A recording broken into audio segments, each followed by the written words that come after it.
Waheshimiwa viongozi na ndugu wajumbe, katika kuendelea na jitihada za kukijenga Chama cha Mapinduzi, nitumie fursa hii kuwajulisha kwamba jana tarehe 28 Mei 2025, kwa niaba yenu wanachama wenzangu, nilipata fursa ya kuweka jiwe la msingi kwa ajili ya ujenzi wa jengo la ofisi za makao makuu ya chama chetu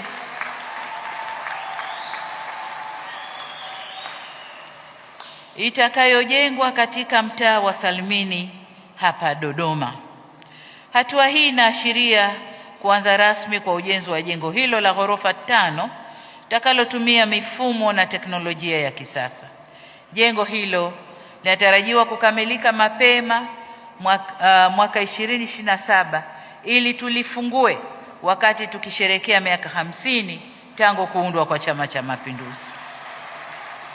Baada ya maelezo hayo ya utangulizi, sasa nitamke kuwa mkutano mkuu wa Chama cha Mapinduzi Taifa umefunguliwa rasmi.